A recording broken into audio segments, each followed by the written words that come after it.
Buenos días, bienvenidos a nuestro tiempo devocional Tu Palabra para encontrar el camino. Hoy es 27 de noviembre del 2024. Vamos a continuar con la lectura de la Biblia en un año con el libro de Ezequiel, capítulos 39 y 40, y la primera carta del apóstol Pedro, capítulo 4. Ezequiel 39 y 40 y primera de Pedro 4.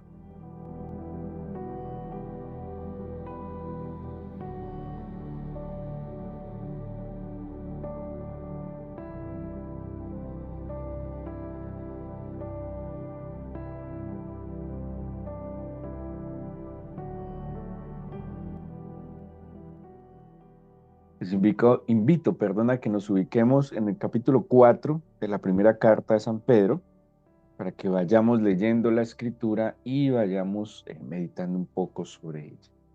Dice el versículo 1: puesto que Cristo ha padecido por nosotros en la carne, nosotros también armados del mismo pensamiento, pues quien ha padecido en la carne terminó con el pecado, para no vivir el tiempo que resta en la carne conforme a las concupiscencias de los hombres, sino conforme a la voluntad del Señor. Bueno, el Nuevo Testamento, sobre todo en las cartas paulinas, nos explica con cierto detalle la obra del Señor Jesucristo y los resultados que esta obra ha traído a nosotros. Por ejemplo, la carta a los romanos nos da una radiografía de la condición espiritual en la que el ser humano se encuentra, y se puede resumir en una sola palabra, y es que el ser humano se encuentra muerto, ¿sí? Separado de la gloria del Señor, muerto espiritualmente, no tiene relación con el Señor, está apartado de la gloria del Señor, está condenado, digámoslo de alguna manera, que el ser humano en el pecado está condenado. Y pues esta radiografía de la condición espiritual en la que el ser humano se encuentra es lo que también le va a permitir entender la obra redentora del Señor. Entonces, todos los resultados que nos habla la Biblia de que trae a nuestras vidas la muerte de Jesucristo, pues se va a comprender en la medida en que entendamos la condición espiritual, y yo pensaría que no solo espiritual, sino la condición psicológica, emocional, física en la que nosotros nos encontrábamos lejos del Señor. Pero todo de nuevo se resume en la muerte. Entonces, ¿qué implica la muerte? La muerte implica que estamos separados de la gloria del Señor, que estamos condenados, ¿sí? Que nos espera, como dice en la Biblia, el fuego eterno, que estamos lejos del pacto, lejos de las promesas y ajenos. Por ejemplo, esta es otra expresión: estamos ajenos, somos algo así como extraños y extranjeros al Señor. Dentro de los resultados que trae la muerte de Jesucristo, su resurrección, está, que lo menciona el Nuevo Testamento, la justificación, y sobre todo esto lo explica muy bien la carta a los romanos. La justificación habla de la redención también.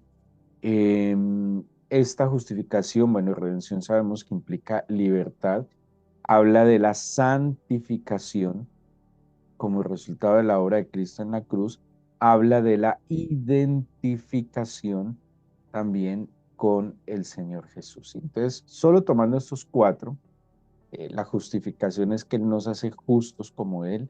Nosotros éramos por naturaleza injustos, éramos dignos de toda condenación, pero Él nos justifica por el precio de su sangre, nos hace tal cual justos en Él, nos redime porque paga un precio y nos da libertad, nos santifica en el sentido de que nos aparta para Él, ¿sí?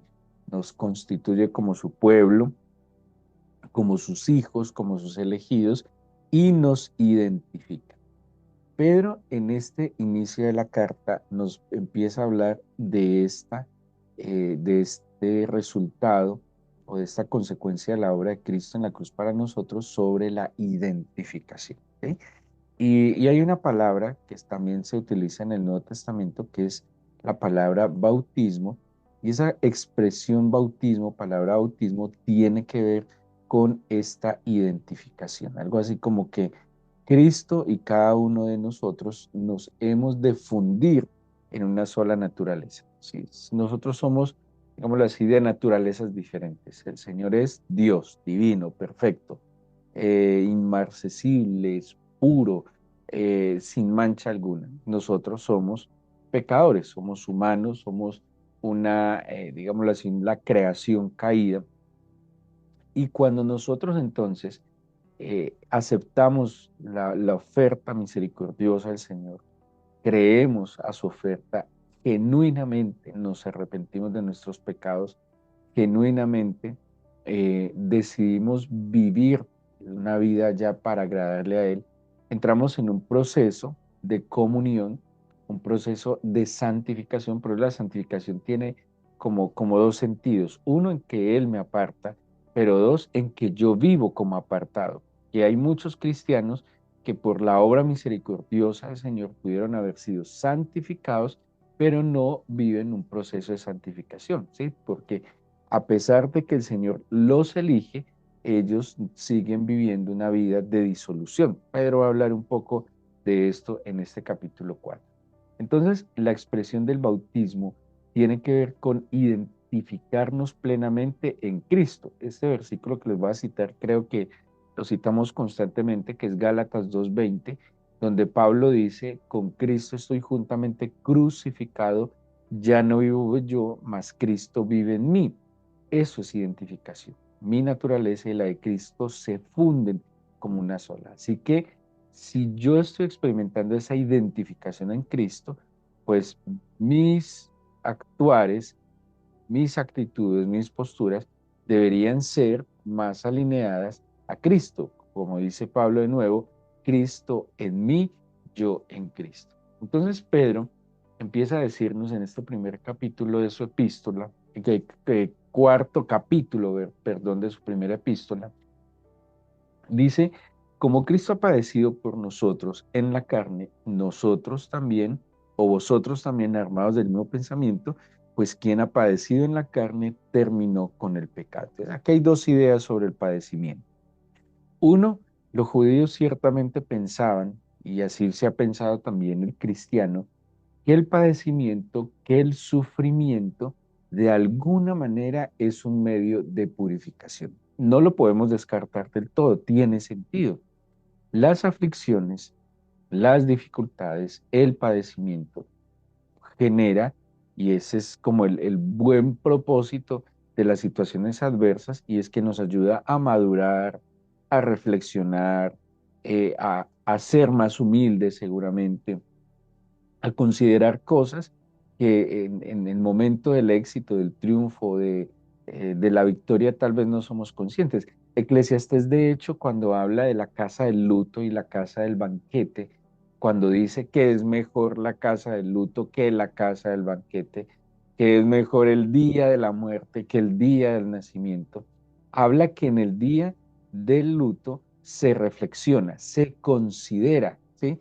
En cambio, en el banquete no se considera nada. En el banquete, solo como decía Epicúreo, comamos y bebamos que mañana moriremos. Pero en medio de la aflicción, de la dificultad, de la oposición, pues hay un pensamiento que nos puede ayudar a purificarnos, a mejorar, a reflexionar, a quitar cosas de nosotros, a desechar cosas que no son buenas y a retomar otras que son adecuadas. Esa es una, pero la otra también tiene que ver entonces con esa identidad en el sufrimiento de la carne del Señor, en su padecimiento, para que nosotros nos identifiquemos también con esa determinación de hacer morir el pecado en nosotros. Entonces yo me fundo en Cristo, entiendo su padecimiento, eh, lo, lo, lo, hace un poco tiempo, alguien le comentaba a mi esposa de una experiencia que tuve en oración muy fuerte y le mencionaba a mi esposa que en medio de su oración, ella de alguna manera extraña y sobrenatural percibió el sufrimiento en la carne de Cristo por nosotros. Y ella explica muy conmovida cómo ella pudo de alguna manera como percibir, ni siquiera sentir plenamente, sí, pero sí percibir el padecimiento de Cristo. Hubo un padecimiento del Señor muy fuerte y es cuando es entregado en la noche en el huerto de los olivos. Él pasa toda una noche en un calabozo, que el calabozo era metido en una roca subterránea, un lugar espantoso, donde había experimentado ya el vituperio, el insulto, la humillación.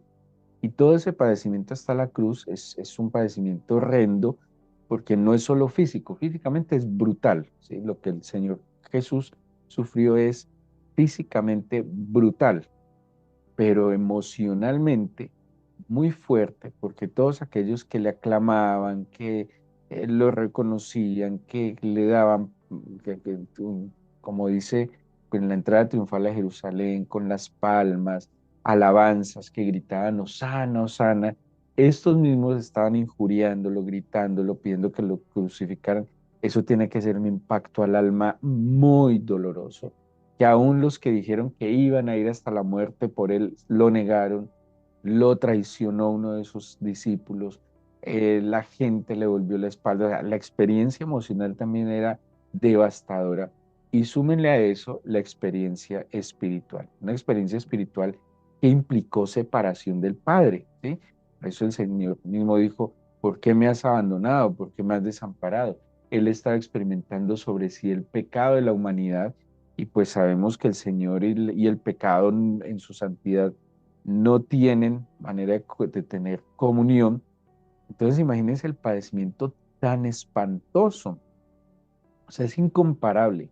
Estoy seguro que ningún ser humano eh, puede llegar a padecer tanto sufrimiento.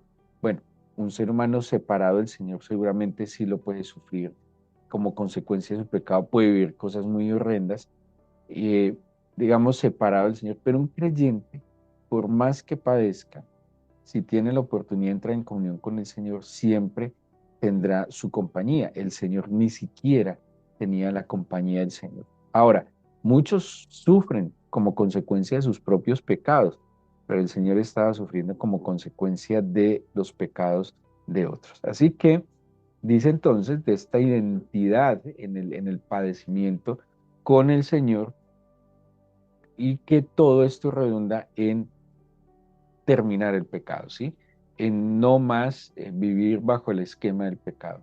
Y por eso dice el 2, para no vivir el tiempo que resta en la carne. O sea, si yo me identifico con Cristo, Él está en mí, yo decido vivir en mí, lo que está por vivir, yo no lo puedo seguir viviendo bajo los deseos, los impulsos, lo que el mundo me está dictando, sino agradándolo a Él. ¿Sí? Pablo de nuevo, Gálatas 2:20, ya no vivo yo, sino que Cristo vive en mí, y lo que ahora vivo en la carne, lo vivo en la fe del Hijo de Dios.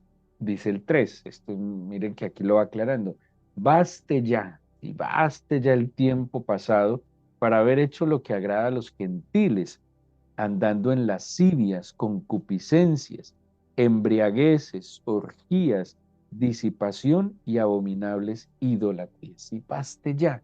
Durante toda la vida sin Cristo agradamos al mundo, agradamos a la sociedad, agradamos a los otros, vivimos bajo estos esquemas, alimentamos, no sé, el ego, alimentamos el orgullo, alimentamos la vanidad, alimentamos la soberbia, agradamos a otros, ¿sí?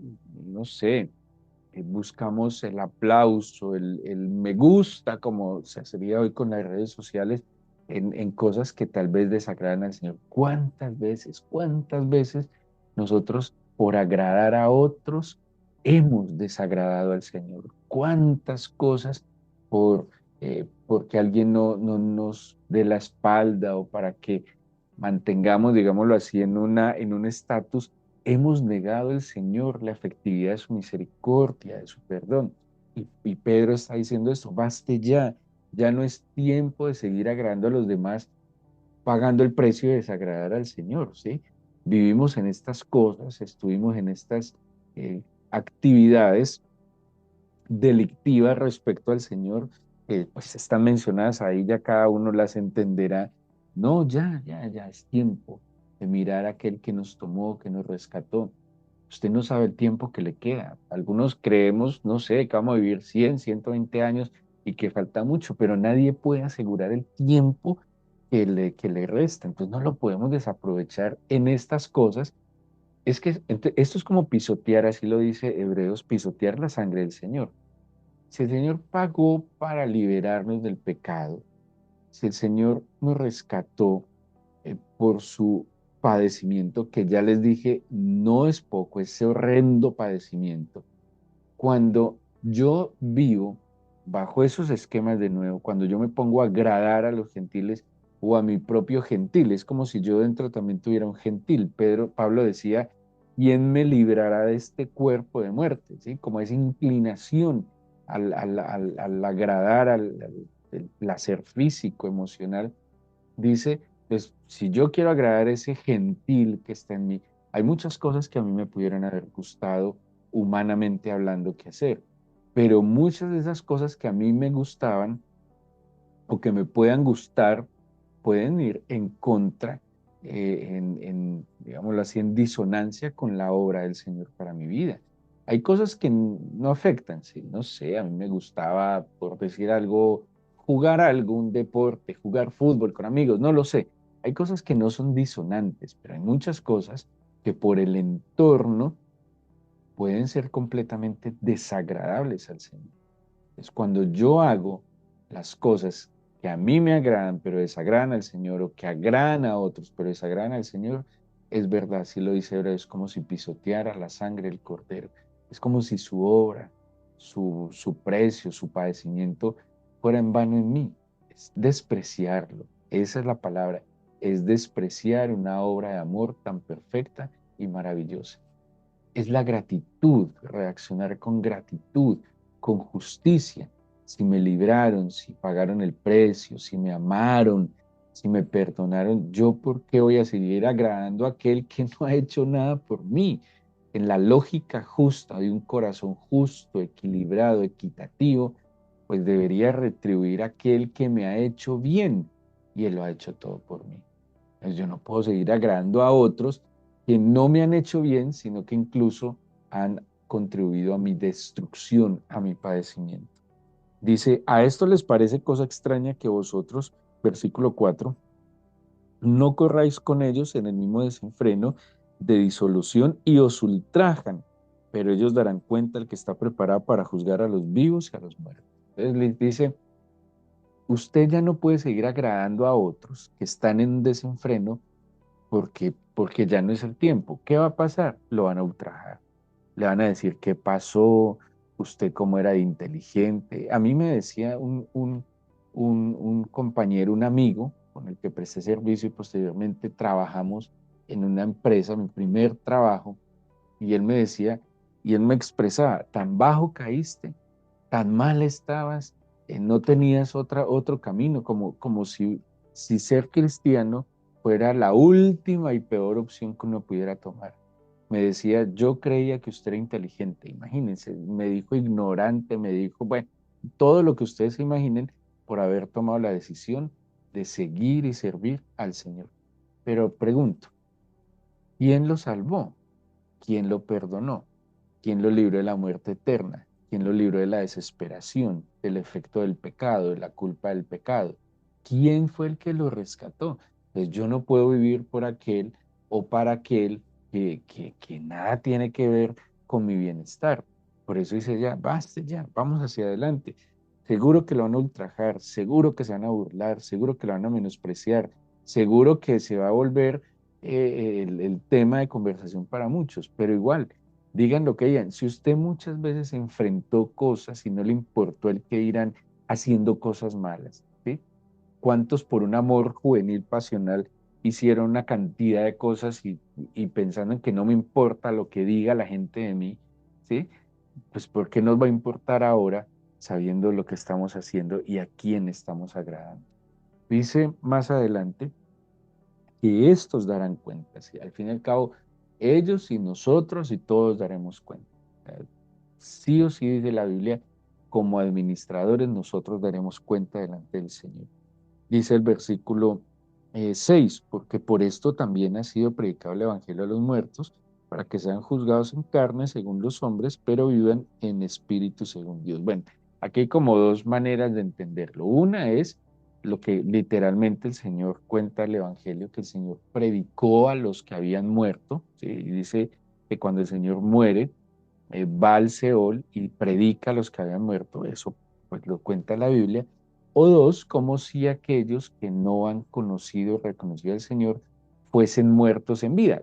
De hecho, éramos muertos, dice la Biblia, al pecado, estábamos muertos al pecado, estábamos separados de la gloria del Señor y por el Espíritu hemos sido vivificados. Dice el 7 y dice el versículo 7, más el fin de todas las cosas se acerca, sed pues sobrios y velad en oración. ¿Sí? Despertar, esa es una idea muy importante, despertar. El mundo nos hace entrar como en un letargo, por eso el entretenernos, por eso el mantenernos ocupados en idioteces, entretenidos, por eso tanta pérdida del tiempo y, y ese entretenimiento, ese es como digámoslo así, la estrategia del bandido. El bandido trabaja con el entretenimiento de las personas, con la desconcentración, con desenfocarlos. Entonces, así como opera un ladrón, un bandido generalmente distrae, ¿sí? Trabaja con la distracción, así trabaja el enemigo. Nos distrae, nos entretiene, nos idiotiza para mantenernos esclavos y para pues matar, hurtar y destruir, como dice Juan 10:10. Entonces, hay que despertar. Y la Biblia nos exhorta que hay que despertar el oído a la voz del Señor. Y al despertar el oído a la voz del Señor, es despertar el espíritu a la percepción de parte del Señor. Entonces dice, ya hay que ser sobrios, hay que velar en oración, hay que ser, cuando habla de sobriedad, hay que ser, eh, estar ubicados, conscientes. La sobriedad tiene que ver con equilibrio, con conciencia, con claridad mental. Y dice, ante todo, tened entre vosotros ferviente amor, porque el amor cubrirá multitud de pecados. Este versículo es muy famoso, muy reconocido, eh, de una verdad de que cuando amamos genuinamente, el amor da una capacidad de cubrir faltas, no de pasar por alto, digámoslo así, con alcahuetería, sino de entender de que todos somos, pues de que no somos perfectos, ¿sí? Y que mi amor puede cubrir tus errores, tus fallas, tus defectos. De nuevo, no quiere decir que el amor me va a hacer a mí ser alcahuete con el mal, ¿no? Porque el amor puede cubrir faltas, defectos, debilidades, flaquezas, limitaciones, pero el amor no necesariamente es condescendiente con el mal y con el pecado. ¿Sí? Eso hay que saberlo distinguir claramente. Dios ama al pecador, pero aborrece profundamente el pecado. Y el Señor de ninguna manera alcahuetea al pecado, el Señor de ninguna manera es condescendiente y tolerante con el pecado, de ninguna manera, pero ama profundamente al pecador y trata, insiste para que el pecador se arrepienta y vuelva su corazón al Señor. Y ya luego, pues va a dar algunas instrucciones, habla del hospedaje como lo menciona mucho el Nuevo Testamento, pero quiero terminar con esta idea en el 10. Cada uno según el don que ha recibido, ministrelo a los otros como buenos administradores de la multiforme gracia de Dios. Todos recibimos una capacidad espiritual, ¿sí? Muchas capacidades, pero capacidades espirituales también, carismas, dones, habilidades. Dice, administrelo. Ministrelo primero a otros, o sea, hay que servir a otros. Lo que hemos recibido del Señor es para servir. Primero al Señor y luego a nuestro prójimo. Para eso estamos. O sea, el ser humano tiene una trascendencia en este mundo y tiene que ver con la utilidad que tiene para otros. Es como las células, ¿sí? Las células producen vida, las células están puestas y toda la labor que cumple una célula, sumada a la labor que cumple otra célula, pues hacemos todo un sistema y esos sistemas generan vida. Una célula que no trabaja y no cumple su función y que no trabaja, digámoslo así, en equipo con las demás células, es una célula que solo busca alimentarse las demás células. Estoy hablando de un cáncer y que genera muerte. Hay muchos seres humanos que son una célula cancerígena en el mundo, que son egoístas, que no piensan sino en ellos, que solo buscan ser el centro de todo y lo que no le agrada y si las cosas no son cuando, cómo y quiere, pues entra en frustración, en conflicto con todo el mundo y eso está mal, porque esa célula termina destruyendo el cuerpo que la contiene. La célula cancerígena es suicida, porque pensando en su propio bienestar, termina destruyendo lo que le da vida. Eso le pasa a las personas egoístas, eso le pasa a las personas que solo piensan en beneficiarse a sí mismas por encima del que sea. Y ese no es el deber ser. Fuimos colocados como células vivientes que cumplen sus funciones, que trabajan en equipo con los demás organismos para crecer y generar vida. Por eso Pedro dice, conforme al don que hemos recibido, ministrémoslo a otro, ministrémoslo a otro. Lo que usted, Dios, puso en sus manos es para que bendiga y sirva a otros. Su profesión, su labor, sus dones, sus talentos, tiene que servirle a alguien, no solo a usted, ¿sí? O sea, no puede ser que todo en su vida sea para su propio beneficio, porque está mal. Va a consumir su entorno y por último, pues se va a consumir a sí mismo. El deber ser es que la vida nuestra tenga trascendencia en tanto servimos al prójimo. Y aquel que ha recibido más talentos, pues tiene más herramientas para servir mejor, ¿sí? De esa manera siempre estamos multiplicando vida, siempre estamos multiplicando las virtudes de aquel que nos llamó de las tinieblas a su luz admirable. Así que démosle gracias al Señor por su gracia, su obra en nosotros, porque Él nos ha ministrado, Él no se ha reservado absolutamente para nuestras vidas. Te pido, Señor, que tu espíritu agudice nuestros sentidos espirituales, que nos despiertes hoy y cada día a tu voz, a tu instrucción, a tus leyes, a tus parámetros. Apártanos del mal, despierta mi corazón, Señor, a la verdad y en verdad que yo mismo me diga, basta ya el tiempo de haber agradado a aquellos, Señor, que me llevaron por un mal camino. Este es el tiempo de agradarte a ti, de bendecirte a ti, de darte la gloria a ti. Lo que quede, Señor, tiene que ser para ti. Danos tu bendición en esta mañana, en este nuevo día, Señor. Te lo pedimos en el nombre de Jesús. Amén.